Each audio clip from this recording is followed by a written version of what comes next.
Hey, everybody. I'm sitting here with Jordan Willis, the head volleyball coach at Otero Junior College, and Jordan Wise, the head strength and conditioning coach at Otero Junior College. So, Jordan's, welcome and happy Tuesday. And Coach Willis, I'm going to turn it over to you and kind of let you talk to the kids about where we're at in the volleyball landscape and recruiting, and then how we're tying in strength training and conditioning too. Perfect. Thank you so much, Greg. I appreciate it. We talked, and one of the things that we're in this mode now, as far as, and the biggest question is, what should I be doing now to get in shape and when the volleyball season starts?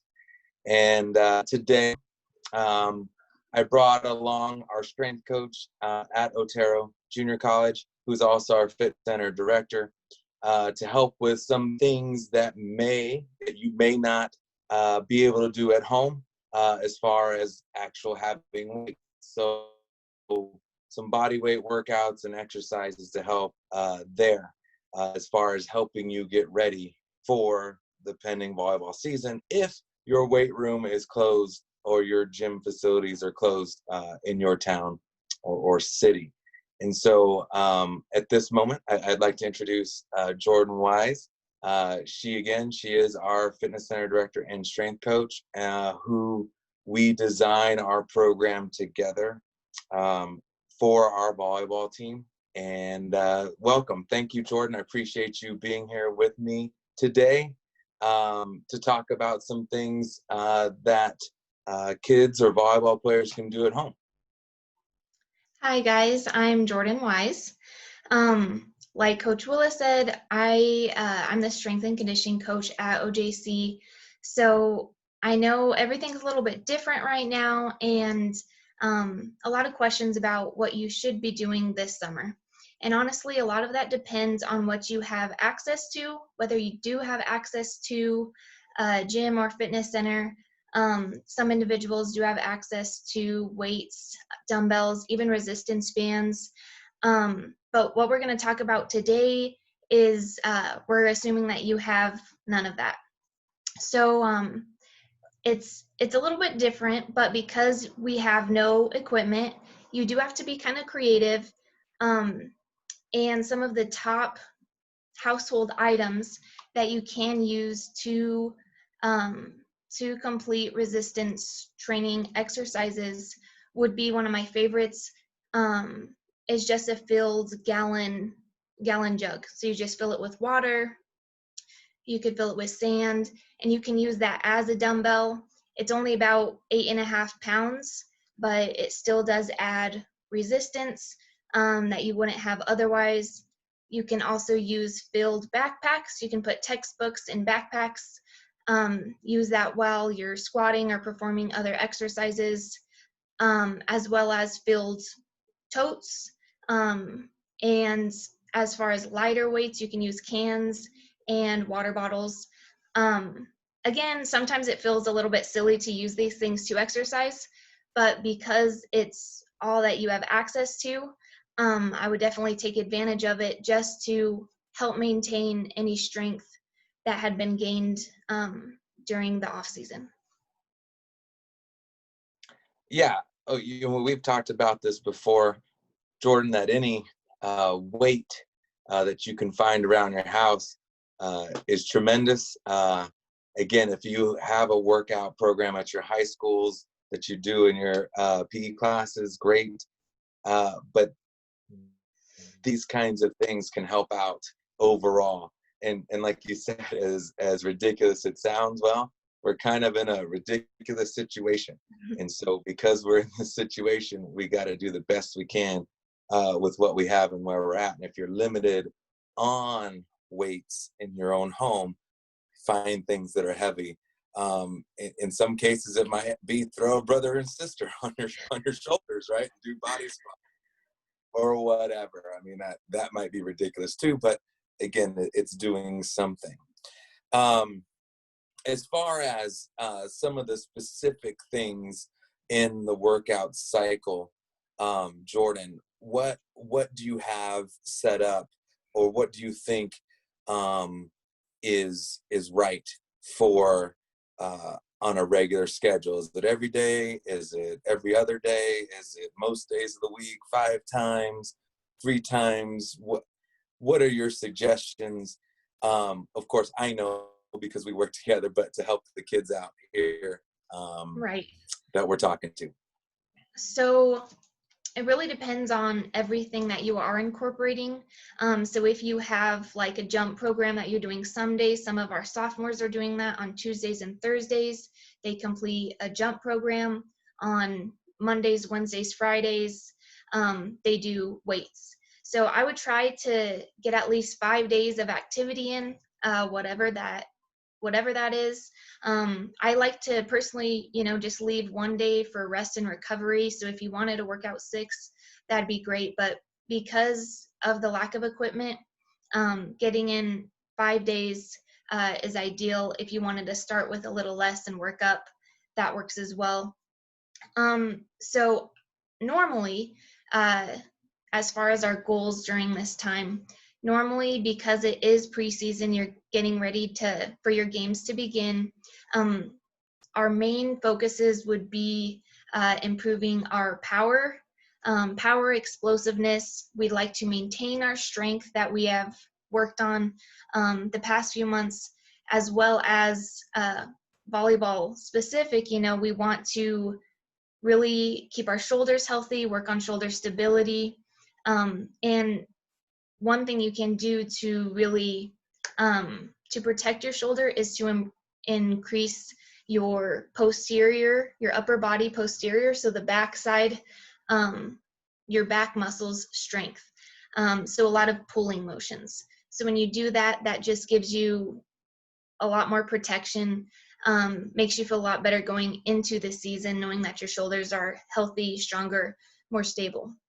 So shoulder stability, posterior chain strength, and then we do like to work on our core. And one thing that that's a little different during this time, because we can't focus as much on power and strength as much as we'd like to, because we don't have access to weights. I would really recommend focusing on injury rehab, as well as mobility training and flexibility training. So if you have a foam roller, that's going to be great if you have knee issues, foam rolling your IT band.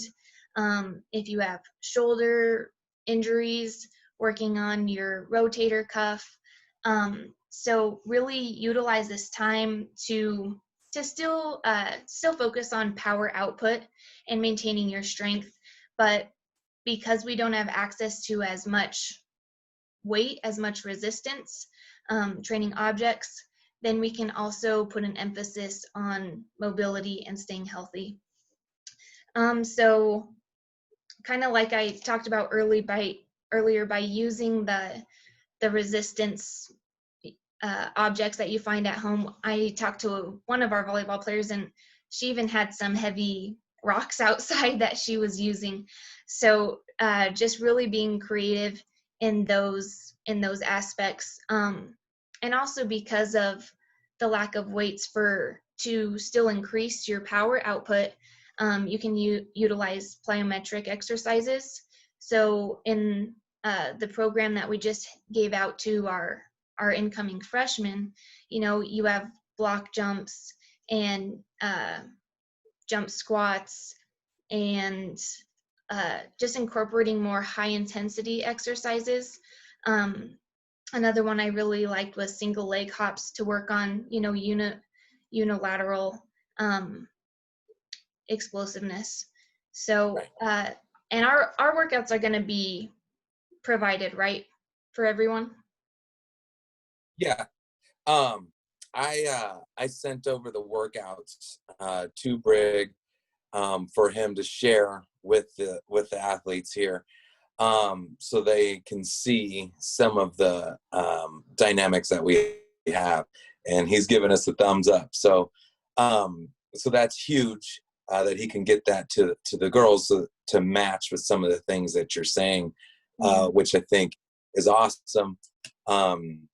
Just real quick, what in the design plan, what's one of the ones that you had set up as far as one of the workouts, just a general, hey, one of the workouts put together for us, so the viewers can visualize something, right?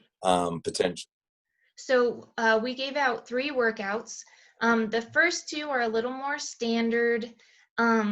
You would have to find objects to utilize as weights, and I'll go through what one of those would look like. So the first 2 are more standard strength, and because they're for our incoming freshmen, and I talked to the girls about what experience they had with weight training, and just get a little bit of background on them, and that's good to know. But at the end of the day, I haven't seen them perform in the weight room, so I don't know what all they've been taught. They may say they know how to squat and clean, but some coaches teach things a lot different, and so it's just hard to know their experience level. So this is a very standard weight training program, just getting them familiar with our compound lifts, which are going to be, squats, deadlift, so that eventually we can move on to more complex lifts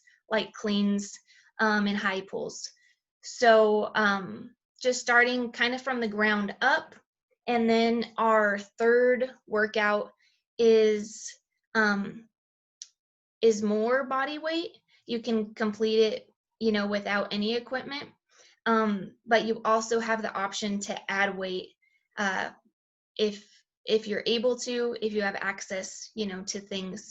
And with that third workout, the way that I designed it is to focus a little bit more on power, on high intensity exercises. And we have supersets, which are 2 exercises put together. And the first one focuses on a certain muscle group. So for example, we have a thruster, which is you can hold the weight at your chest, squat down, explode upwards. So you're working on your lower body power as well as your shoulder strength. And then superset with that, we're doing jumping jacks. So really working on our shoulder endurance and a little more high intensity as well as lower body as well. So they just kind of pair with each other to create even more exhaustion and to work on a little bit more on the muscular endurance side of things. But we'll go ahead and go over one of the first 2 workouts. So how that would look for our first workout is we have tempo squats. So bodyweight squats, I mean, you probably are able to perform a very high number of those, but by slowing it down, you're able to utilize your muscles a lot longer than you would otherwise. So we're doing a 3 count down to a squat position, hold it for 2 seconds, and then stand back up for another 3 seconds. So a 3-2-3 tempo. So essentially you're getting a lot more bang for your buck when you slow exercises down. And honestly, you can do that for any exercise, just to make sure your muscles are more engaged for a longer period of time. So that's a very good option when you don't have weight. Even a push-up, if you're going down a lot slower, it's going to be a lot more difficult. So for this workout, first exercise is going to be tempo squats, and you can do that with or without weight. Second exercise is push-ups. And for push-ups, what we do is as many push-ups, normal push-ups as you can. And then after that, to hit our rep range, you can do half push-ups with your knees down. So you're still hitting your rep range. After that, we have split squat. So that would be with your back leg elevated on a chair or a bench, similar to like a lunge. So that's working on one leg at a time, which is very good for any muscle imbalances, just to make sure everything is equal and symmetrical. So split squat. And then I really like this next exercise, a half kneeling shoulder press. So you have one knee down on the ground, the other leg is up, you're half kneeling, and then shoulder press, so you're just pushing up. That is great for one, shoulder strength and stability, because it's only one arm you're balancing. And then because of that position you're initially in, that's really working on your core.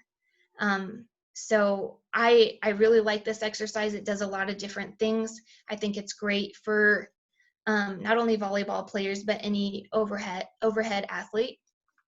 And then after that, we have our block jump, which I would recommend doing against a wall. So you're still able to extend and press, and instead of just going straight up into the air, you're able to have your proper upper body technique. It's a little more realistic. And then after that, bird dogs, which I don't know if you've heard of that. It's you would be on all fours, raising one arm up. So again, shoulder stability and posterior shoulder strength. And then the opposite back leg, which is working on posterior lower body stability. And same thing, engaging your core through it all. A lot of times in volleyball, you'll get in kind of awkward positions, especially, when you're jumping in the air and you have to have a strong core. So that would be the first workout we have planned. Again, pretty basic stuff. And then from here, once our players grasp this, we will progress into more advanced exercises. Hopefully by then they'll have access to a gym. They'll be able to, work on cleans and more explosive, powerful lifts that, you can try to imitate with household items, but honestly, it's a little more difficult. And then how we will progress with this. So we have a set number of reps for every exercise. So what I'm planning on is every week we'll increase every exercise 1 to 2 reps. Once we have increased about 5 reps for every exercise, then we'll drop down to our initial reps and increase our sets or rounds. So the girls are continuing to progress, and I feel like that's probably the hardest thing during this time, because you can't add on weight, because that's how you would normally progress in the gym. You have to increase your overall volume by adding sets or reps in. That's great. I really appreciate you sharing that, because we've had those conversations on a sidebar, and I think a lot of young athletes don't always recognize the importance of not only weight training, but doing something. And I think for me, and I think for you, doing something is better than doing nothing. Right. You do nothing. Yeah, you're going down. Not you're going down, but it's a downhill trajectory as far as your legs and your muscles, and then you're more prone to injury. If you're not normally a person who works out, these are things that you can do to get you ready for a higher level of weight training too. Right. So if you do some of these things that's been put together perfectly by you, as I've seen, hey, we'll be, or you will be in a really good spot for your season. If this is even all that you do as a high school athlete, that's still going to put you in a better position than the person who's sitting and eating, Cheetos and Dr. Pepper the whole summer. Right. So, because that time when you come in fall, like you said, you have a lot higher chance of risking injuries. And at that time, you're the only one that hasn't done anything, and the rest of your team has.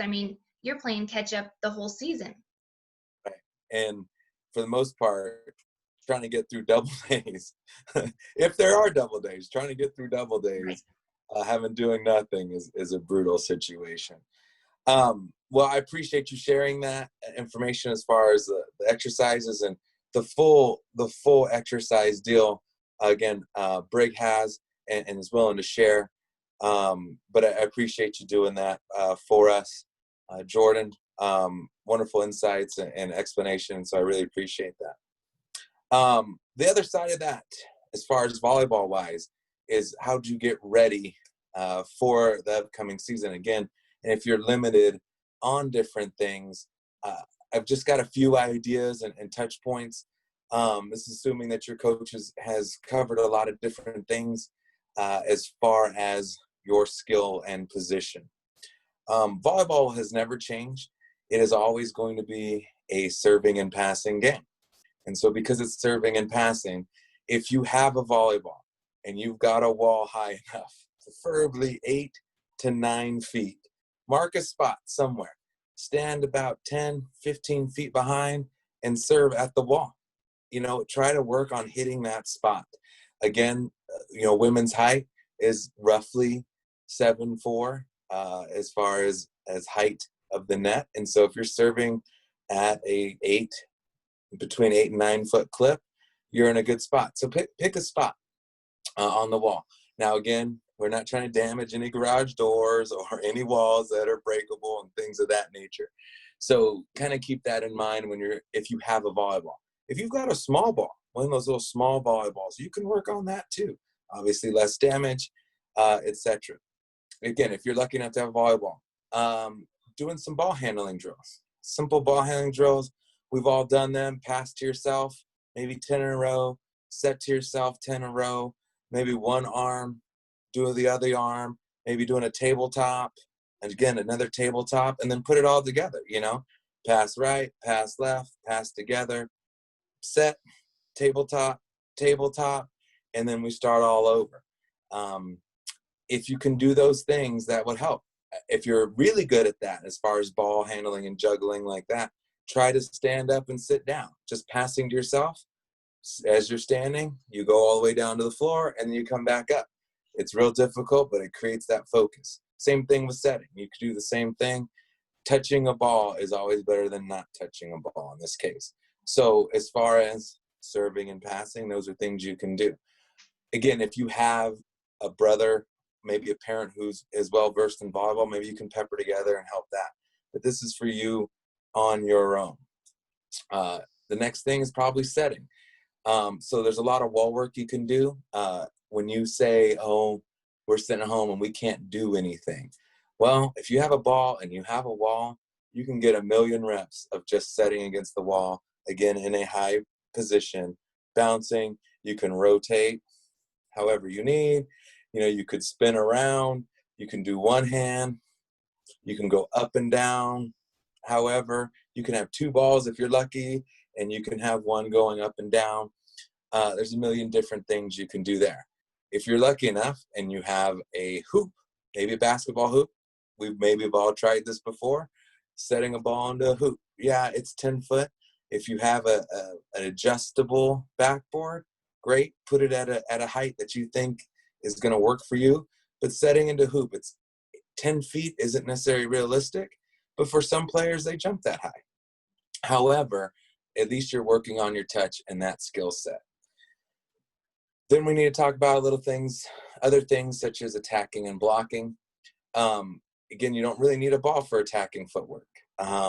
You can work off pulling off the net. 4 off, 4 on. If you're on the outside, 5 off, 5 on, or 5 off and 4 on if you're on the right side for a right-handed hitter. So in this case, you're blocking, you step off, crossover, hop to 2, and then rocker step and approach yourself back in. And you can do 10, those are some things you can consistently work on as far as approach, transitioning off. You can also just do approach jumps down your driveway, left, right, left, jump and up. Don't swing hard on air, but work on getting your hands up to help with that explosiveness and that jumping, which you can add to some of the workouts that, Jordan Wise had put together towards the end as far as some plyometrics and things of that nature. You can also add the blocking piece. So that same wall that you did serving, you've got maybe that 8 to 9 foot range, somewhere in between, you marked an X. Work on jumping to that part and blocking there. Just standard block jumps on the wall, which, Jordan had mentioned earlier. And we can do those. You can also work your footwork on that wall. As far as a step hop or a shuffle, you can also work your step crossover hop, or if you swing block, work on the swing blocking motion, either left or to your right. Those items or those things are invaluable, especially if you're a front row player and you're trying to get better at your footwork. You put them together, you do a block jump, you transition off, you transition into attack, and boom, you're working on hitting and blocking by yourself on a wall, and don't feel ridiculous. It's a weird time. And so for me, when I was in high school, believe this or not, I was working on my approach jump in the hallways of high school, and people were looking at me like, what's going on? Well, that was a different time, and there wasn't any coronavirus going on. So, and I was at high school. You're in the front of your house or the back of your house, you should be fine. Really working on your approaches and your jumps. Then there's the defensive side of things. And no, if you don't have a partner to hit at you and to do different things, you can work on your sprawling, and you can work on rolling and things of that nature. Now, as long as mom or dad will let you do this in the house, great. But some things to think about. Get an old tube sock, right? Put it on your hand. If you have hardwood floors or a hallway and you've got some space that you won't hurt yourself or knock pictures down, you can work on sprawling and laying out where that old tube sock runs on your hand, or hands if you're going into a two-handed sprawl. So that's something to think about, and you can do those, again, if your parents will let you. This is all about safety. Another thing is if you only have carpet, well, use those same tube socks. Maybe put on a windbreaker, something that's going to allow you to slide. Probably not a cotton long sleeve shirt, but something that's, long and windbreaker material, so it'll slide. And you could, again, work on your rolls and your sprawling. So there's always some different avenues. I think the last thing that can help you overall is some hand-eye coordination things.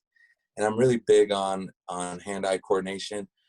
Jordan's seen us work on this in the fitness center on the racquetball courts, which is essentially just a wall. So if you have that same wall and you have a tennis ball, a racquetball, some sort of bouncy ball, and you can have a brother or a mom or dad throw at the wall for you.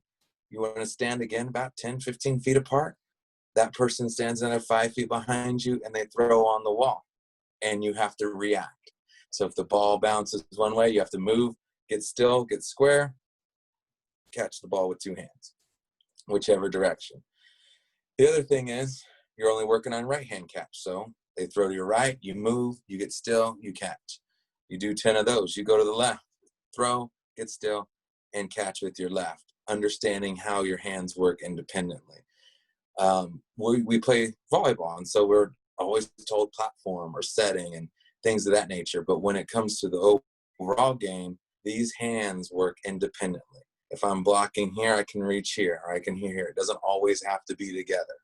That makes any sense at all. So using your hand-eye coordination, huge and important, and it could just be off the wall. If you don't have a parent or a brother or sister to throw, and it's just you, hey, you can throw to yourself. Throw yourself, move, catch. Throw off the wall, move, catch, or catch. However it has to do, but I like rounds of 10, doing 2 or 3 with each. Again, together, 10, 2 to 3 times. Right, 2 or 3 times, 10 reps. Left, 2 or 3 times, 10 reps. And you've just got a lot of reps in there for your hand-eye coordination. So those are some things to think about as you go on through this summer. I do appreciate your time. I do appreciate, Jordan. Thank you so much for your insights and your knowledge. You've been phenomenal. I love working with you, and you're a great resource for me and for our team. And those are some volleyball things that you can do on your own at home. Maybe if you have a partner, great. Maybe you can do 2-ball drills.